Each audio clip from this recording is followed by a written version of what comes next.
I'm pleased to present the last in a series of 3 lectures by Gail Milissa Grant, giving us a 3-dimensional look at the history of civil rights in the United States, from the past to the present.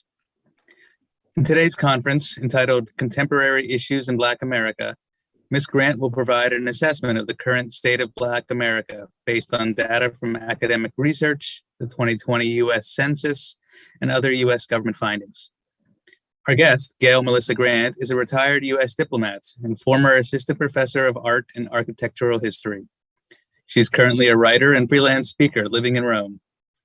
Her first book, At the Elbows of My Elders, One Family's Journey Toward Civil Rights, won the Benjamin Franklin Book of the Year Award in 2009 in the memoir and autobiography category, and an Award of Merit from the American Association of State and Local History in 2010.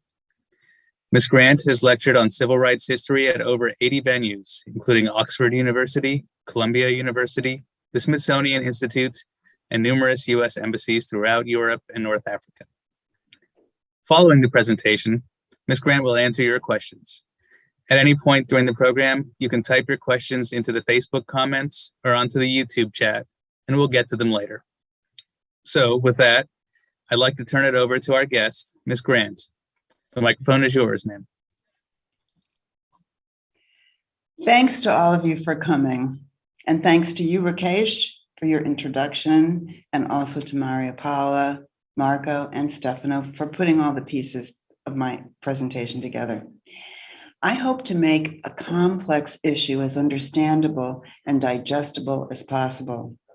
I'm going to confine most of my remarks to Black Americans vis-a-vis white Americans who are not Hispanic. Please keep this distinction in mind. Comparisons with other racial and ethnic minorities, while relevant, are far too vast to cover in the 30 minutes or so that I have. Now, I chose the topic. I chose the name of my presentation, Contemporary Issues in Black America. But a more apt title is Persistent Themes in Black America. Right now, much of media attention is focused on police brutality and the Black Lives Matter movement. I maintain, and I'm far from alone, that while this issue certainly demands attention, it sits atop more fundamental inequities that perpetuate our second-class citizenship, and some would argue have plagued us since slavery. After George Floyd was murdered, what I heard most often in the media when Blacks were interviewed was, "We are exhausted."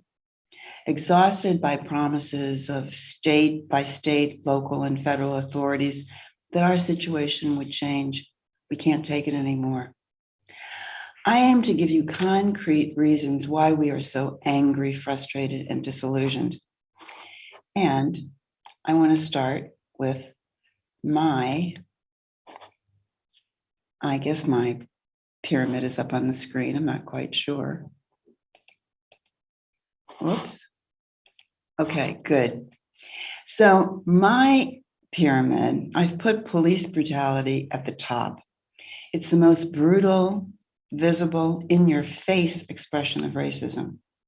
I've then alphabetized the other 4 topics that I'm going to address today, because they're impossible to be quantified, but it's telling that housing spreads across the bottom. Because I believe that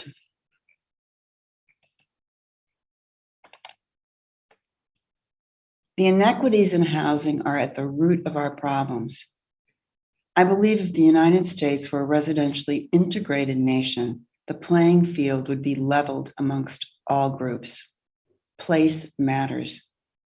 Therefore, I'm going to concentrate on housing with less attention paid to the other 3. So let's get to the bottom of it. In the United States, home ownership is considered to be the best way to achieve wealth, which is defined as the amount of debt-free assets one has, not just what's in your piggy bank. Real property is so powerful because it usually appreciates in value. It can be leveraged to pay for other necessities and to pay off debt. It reduces housing costs. It helps to obtain credit, and it can be passed down to one's children, thereby contributing to their wealth. Wealth is a critical predictor of the other three elements: educational attainment, gainful employment, and good health. A core component of the American dream is owning one's home. But access to purchasing a home for Blacks has been more difficult than for any other racial or ethnic group. Black ownership stands at about 45%, while whites hovers over 75%. I will mention Asians at 59% and Hispanics at 50%.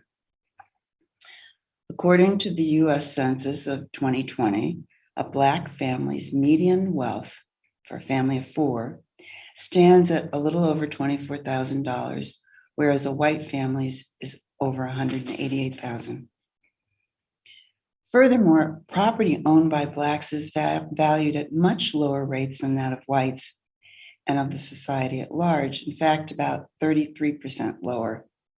Clearly, location is a huge factor in evaluating property prices, and Blacks usually own property in low-income areas. Once again, place matters. So why is this the case? Well, there are a lot of reasons. Redlining, we'll start at the beginning in the 1920s.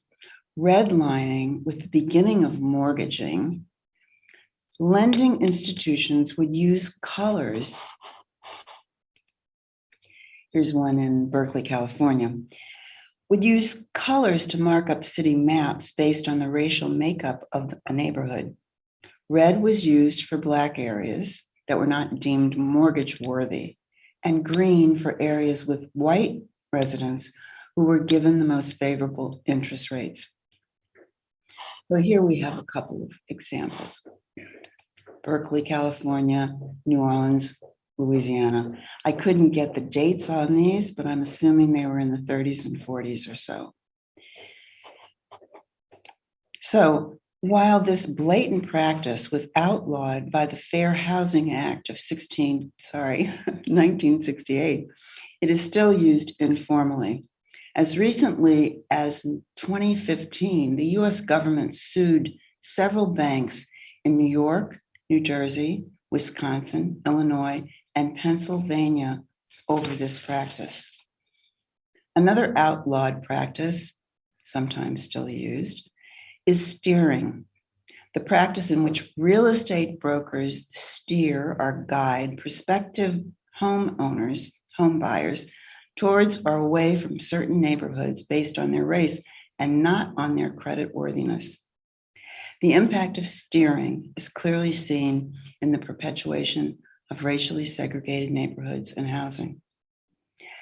The last one on the top, blockbusting, has virtually been stamped out. This is where real estate agents would encourage white owners to sell their homes at lower than market prices, telling them that Blacks were moving into their neighborhoods. The agents would then, in turn, sell those homes to minority buyers at a higher cost. As I said, this has been outlawed, but the effects still reverberate. Blacks also pay higher interest rates for mortgages across the board. If you look at whites versus Blacks with equal high-level incomes, over $100,000, that's the case. You'll find examples more than you'd like to. Blacks with better credit ratings and financial documents also can pay more than whites. And this is by the American Housing Survey, even white people who have incomes of $30,000 pay less mortgage rates than Blacks who have incomes between $75,000 and $100,000. This is from a recent report by the American Housing Survey, which is sponsored by the US government and attests to these statistics.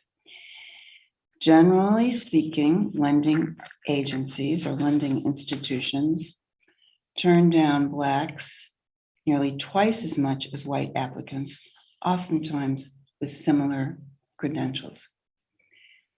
But when Black Americans have borderline credit ratings or inadequate documentation, subprime mortgages are offered, which carry higher interest rates, longer mortgage length, sometimes up to 40 years, where usually 30 years is the top, and down payments that are higher.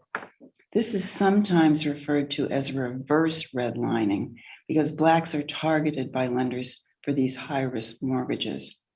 This part of the industry, it has become more regulated now, especially because of what happened in 2008 with the recession and so many people lost their homes. But Blacks are still the primary users of subprime mortgages. Blacks often receive sub-market appraisals of their homes when they want to sell them for profit or refinance them at a lower interest rate, another impediment to the accumulation of wealth. White appraisers might undervalue their property anywhere from 25 to 40%, even when the property is located in a majority white neighborhood and is comparable to other homes assessed at higher prices.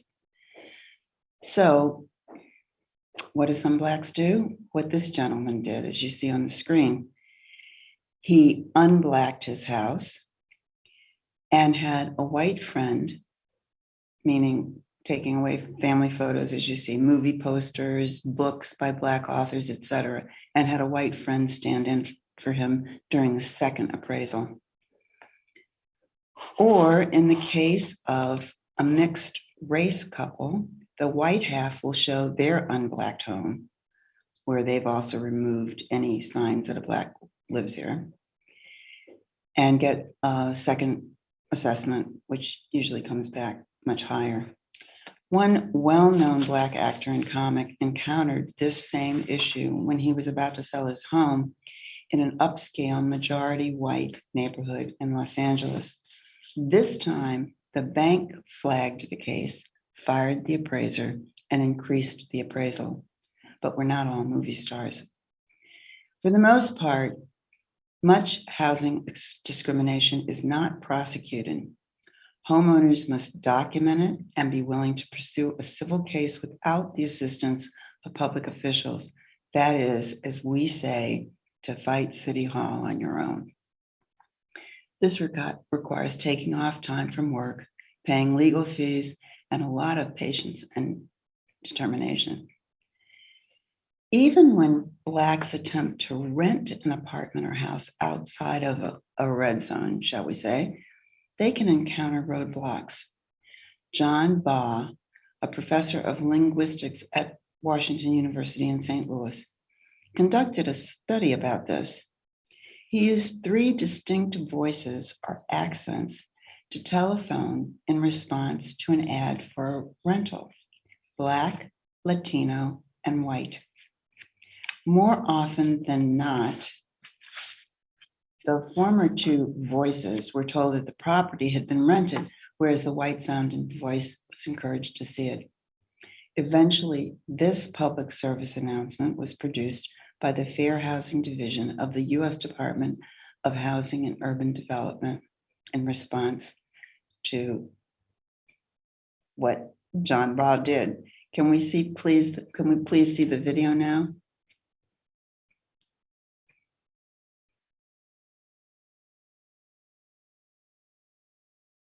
Go on and we'll come back to it. Okay. Well, I hope you get to see it because it's quite cleverly done. Our society remains highly residentially segregated, and as a result, socially segregated, socially distanced, but not in the COVID sense. The index of dissimilarity, a metric used by the US Census Bureau to track housing segregation, is illustrative. Simply put, it measures the evenness with which any 2 groups are distributed across a defined geographic area. The number ascribed to each area refers to the percentage of people who would have to move in order to attain an ethnically integrated city, metropolis, what have you, neighborhood. With 0 representing complete integration and 100% being complete segregation.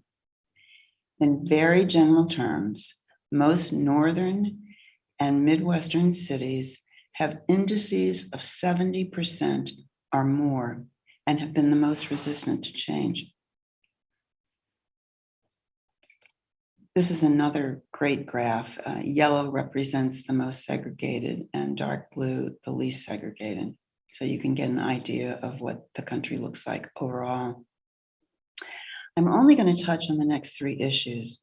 They're also complicated, but I think with a few examples, you can easily connect how the dots all lead to housing.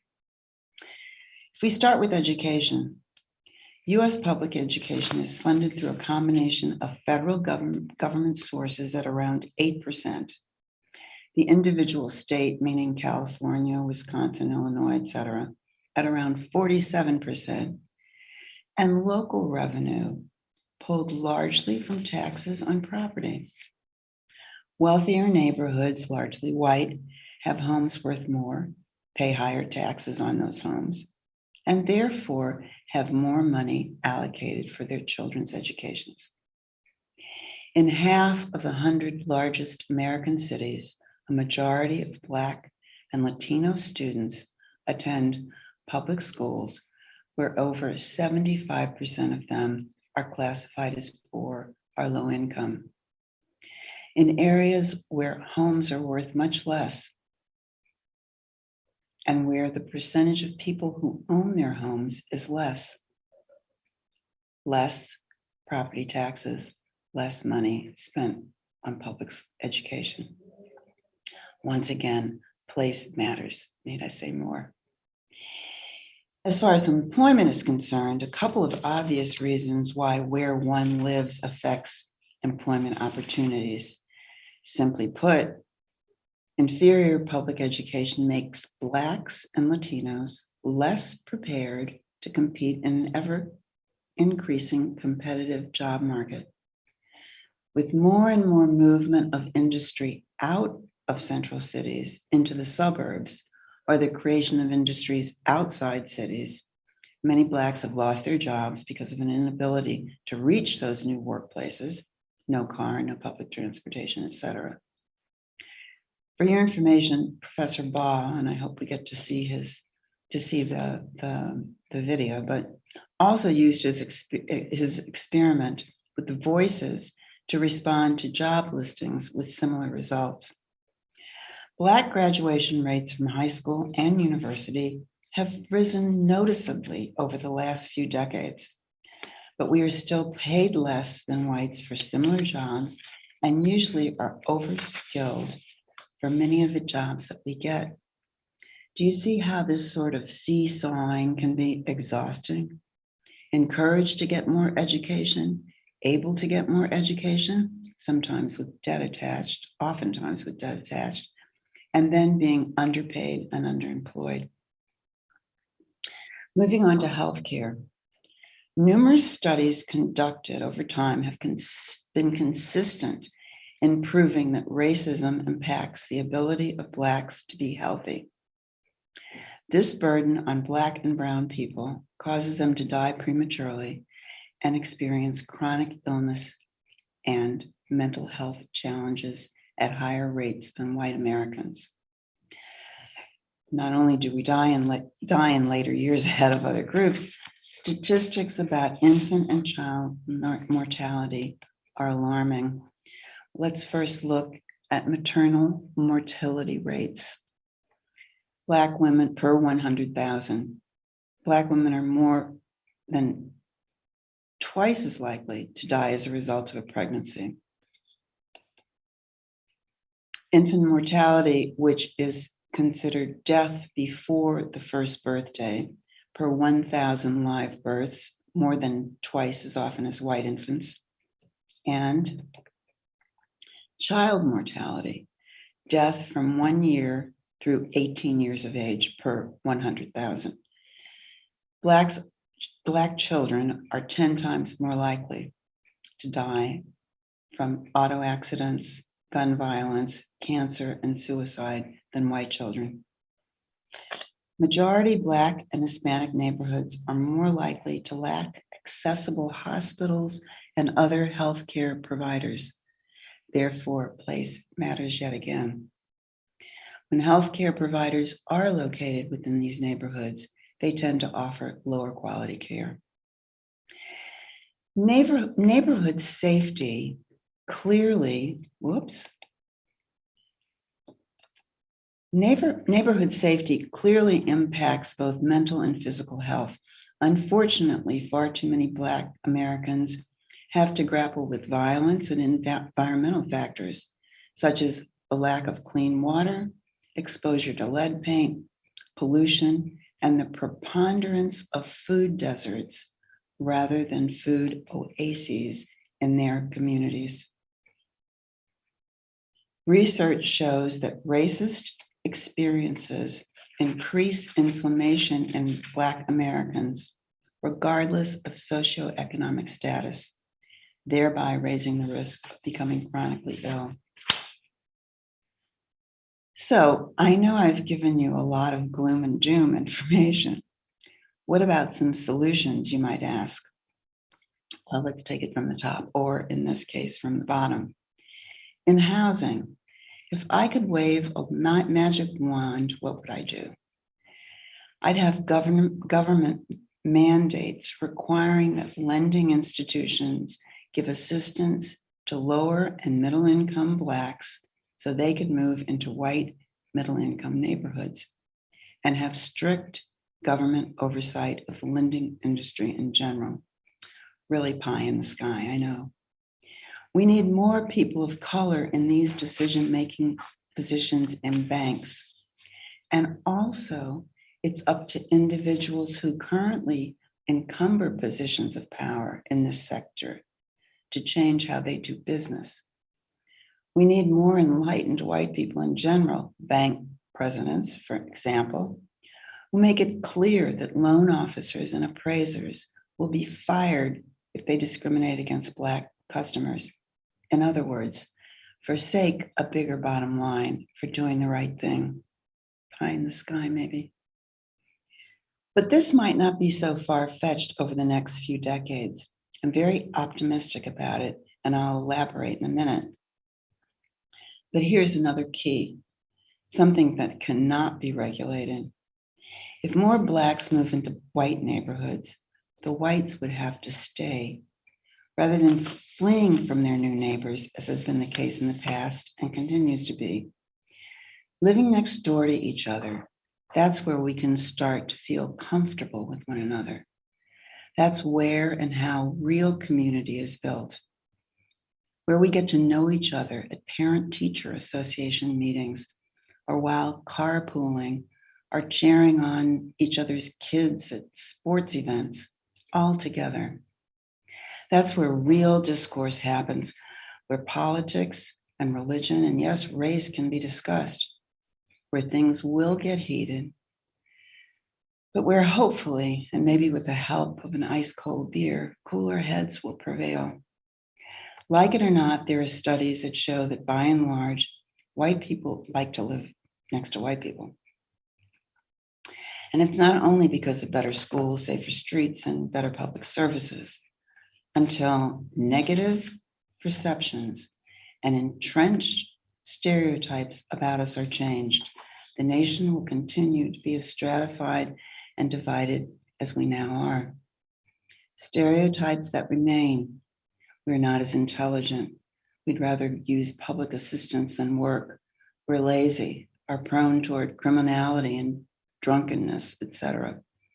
The only way I feel to dispel these notions is to live together and to see that all traits, good and bad, exist in every community.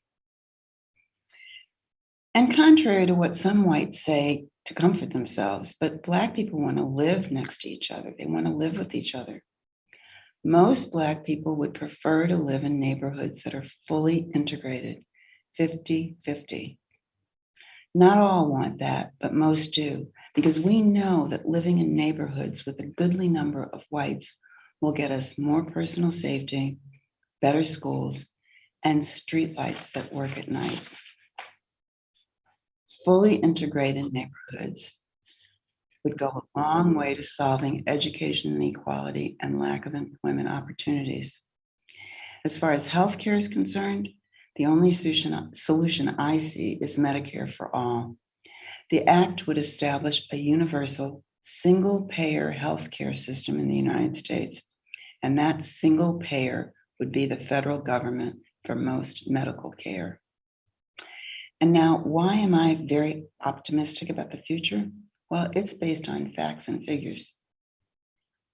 According to the 2020 US Census, and the census is targeted at getting 90% responses, 90% of the population to respond.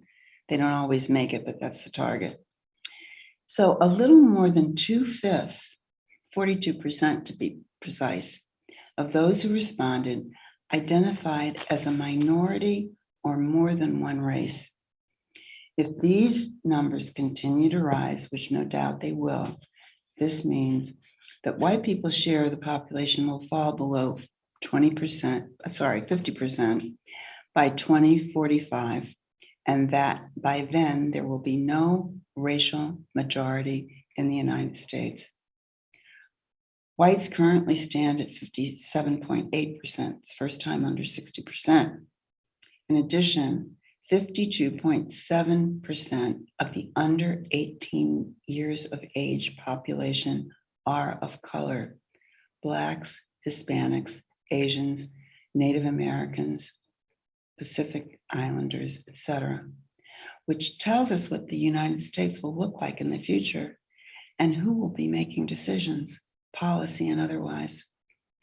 Change may take a while, and yes, our current situation may look bleak, but I believe the future is a rosy red. Thank you. Can we have the video or not? Great. Okay, now we'll end on this note, and then I'll take your questions.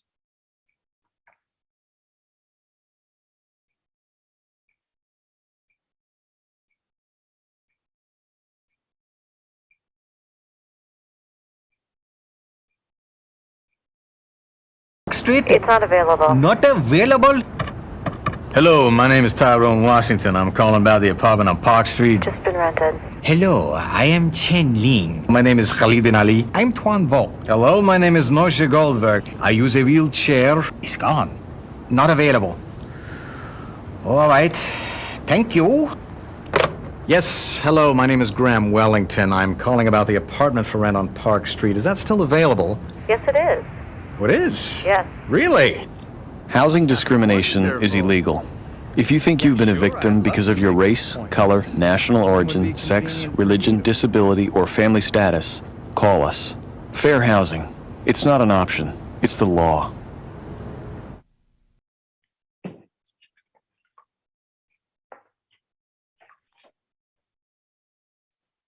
Thank you so much, Ms. Grant, for that presentation. That was actually, I think, a really powerful way to end with that video as a concrete example of what exactly you were talking about.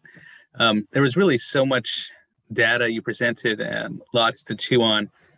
So before we jump into questions, I just want to remind folks that you can write questions and comments in the Facebook comments or in the YouTube chat. So while some of our audience is thinking about questions that they might want to ask, let me take the prerogative and ask you the first one, if you don't mind. When you're talking about redlining, I was really kind of fascinated by that.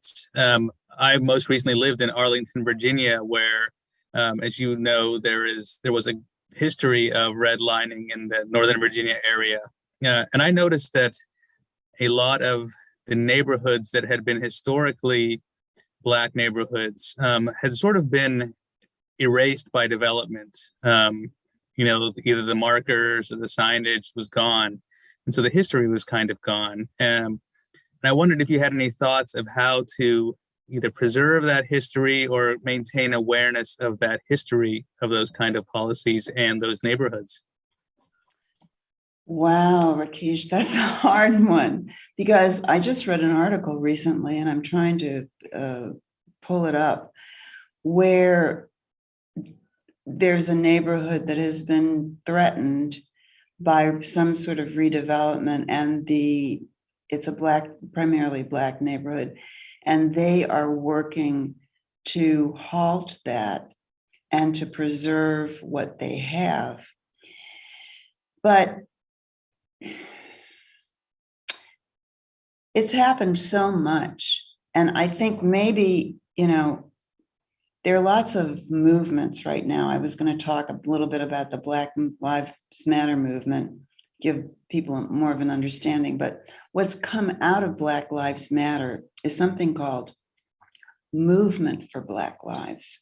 It's M, the letter 4, BL. And it came about after Black Lives Matter started, came about in 2015. And this is an umbrella organization of over 50 groups in law, housing, economic development, et cetera, that are looking at these issues, a lot of the issues that I talked about. And I think that they're also involved in historic preservation. I mean, that's sort of the smallest piece of it. I think that there are organizations that are working towards that end, but I can't give you specific information on that. Could you talk a little bit about Black Lives Matter in that context Okay. as well? I think that would be very helpful. Okay. Black Lives Matter came up in 1913 when George Zimmerman was acquitted of the murder of a unarmed young 17-year-old black guy named Trayvon Martin down in Florida. So people were outraged because Zimmerman had taken it upon himself to go after a young boy who looked suspicious to him, and he ended up killing him, and he was acquitted. So Black Lives Matter sprang out of that. It further was galvanized in 2014 with the murder of Michael Brown in Ferguson, Missouri, which is right outside of my hometown of St. Louis, and also in New York City by the murder of Eric Garner. As I mentioned, now in 2015, Movement for Black Lives Matter was born, and it grouped more than 50 organizations together to work towards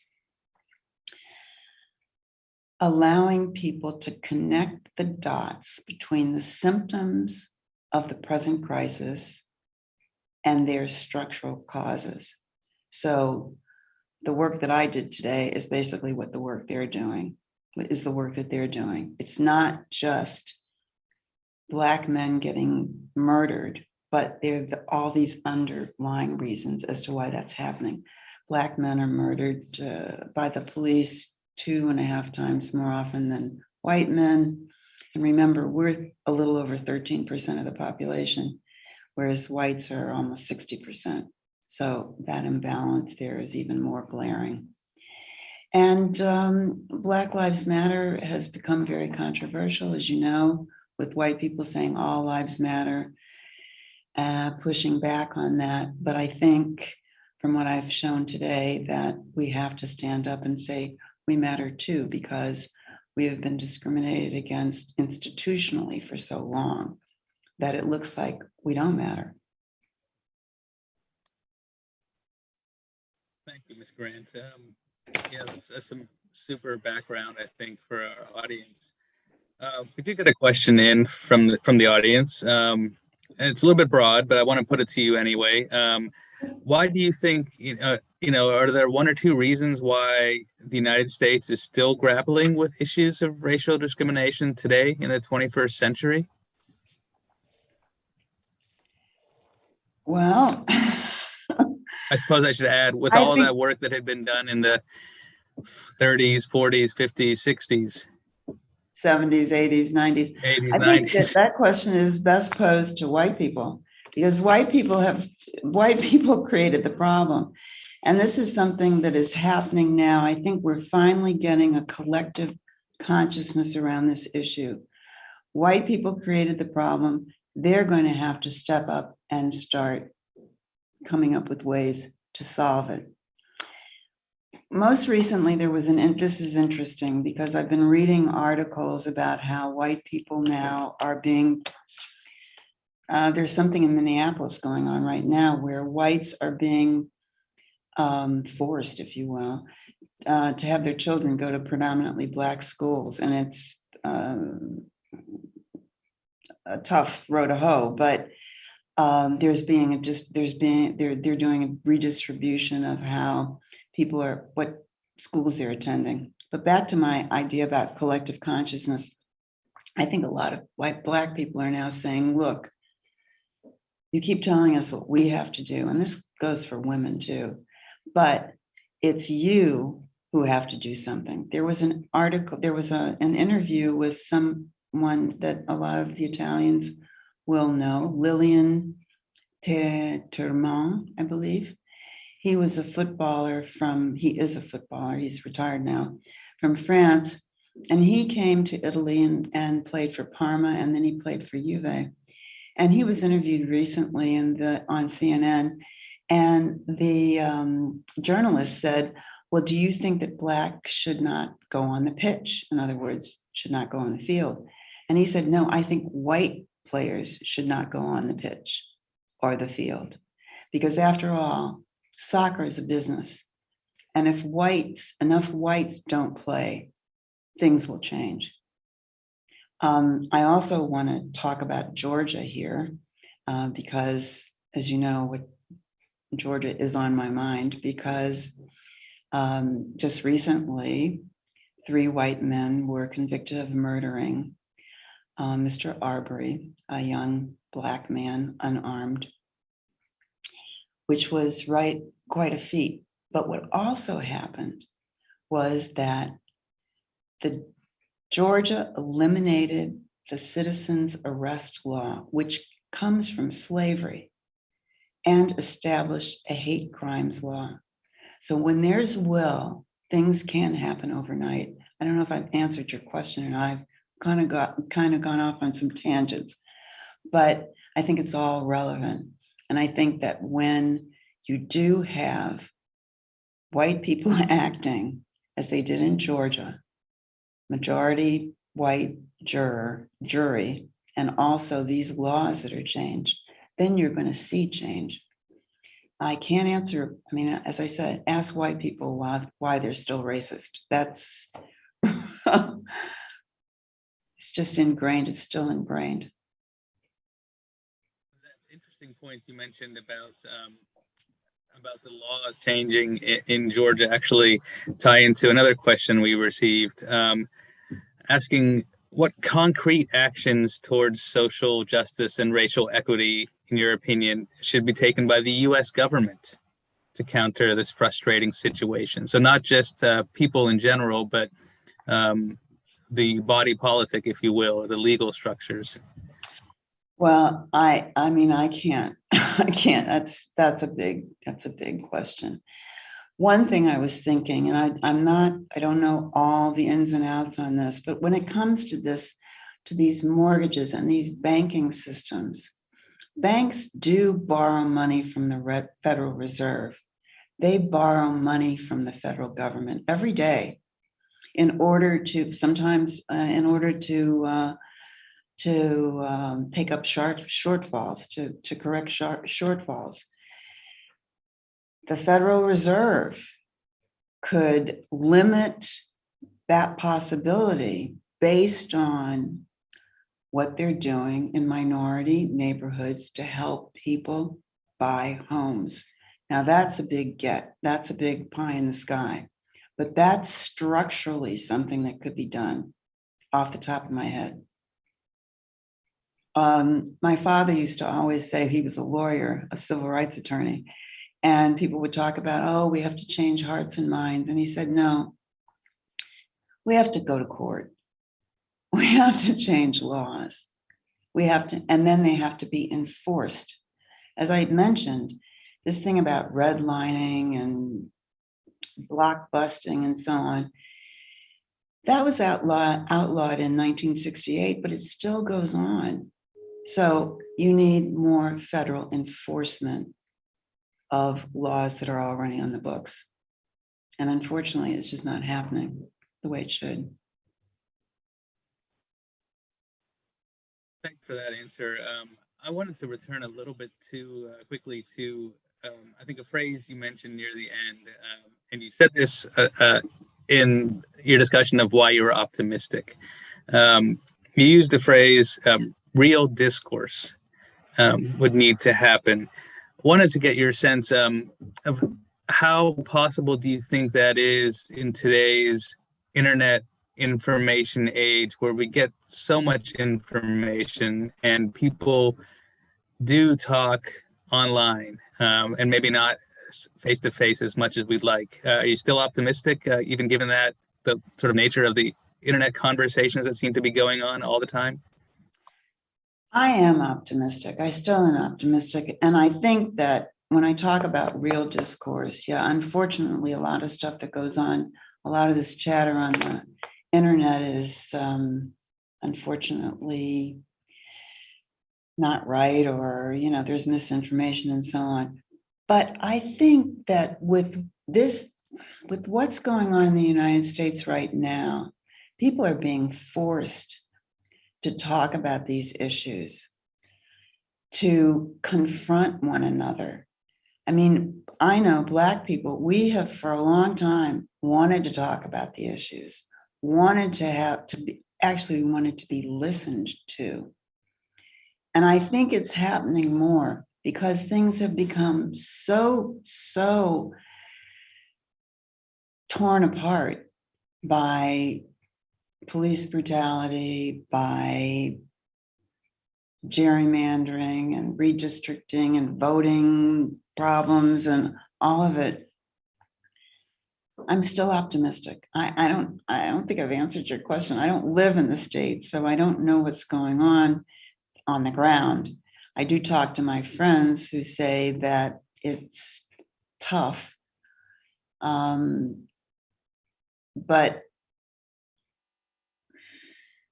I look towards the future, and I look towards the time when no one group dominates in the United States. So maybe we'll have to wait for real discourse for then. I don't know. Well, I think that's something we can all get behind as we work to promote more diversity and more inclusion in the United States. You know, I thought it was a great sign that this administration and our Secretary of State really has emphasized a diverse and inclusive workforce, for example. You know, it's a great sort of message, which I think reflects that optimism that you're sort of bringing to this lecture and to the conversation as well. I think we're sort of at the end of our time, unfortunately, but I do want to thank you, Ms. Grant, for spending the time with us and giving us all that history and the information to think about as we're sort of figuring out ways that we can have our own, you know, real discourse with partners and colleagues as well. So thanks to you, and thanks to all of our listeners and watchers today. I did get one more question, if you have a few seconds, talking Sure. specifically about the red lines and red zones. Are there states in the U.S. that have more red zones than others, or is it a widespread situation all over the country? And I'll point out that fascinating map you showed a real high incidence of segregation in the north, if I'm not mistaken, which runs a little bit counter to, I think, the sort of stereotypes of the South as being the place where segregation happens and the North not. So maybe I wonder if you could address both. Are there sort of locations about redlining and the segregation pattern you're showing? Yeah, that's also a huge question. I mean, what happened was there was the great migration from the South, beginning towards really around the First World War. It started where Blacks were leaving the South because the conditions were so bad and employment was so difficult. And they moved to the North and the Midwest. I mean, my people did that, my grandparents and my grandparents, basically. And so they clustered into areas with one another where they could get housing. It was all segregated. And that has proliferated because of some of the things that I talked about today. Whereas in the South, the population has diminished, even though a lot of Blacks are moving back to the South now. But you have the largest concentration of Black America in the Midwest and the North. And as a result, still this segregation in these cities based on what I talked about today. Well, thank you again so much, Ms. Grant, for your presentation. It was wonderful to have you, not just for this lecture, but for the whole series with us.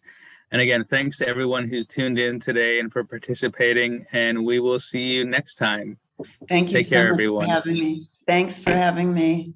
Bye. So long. Ciao.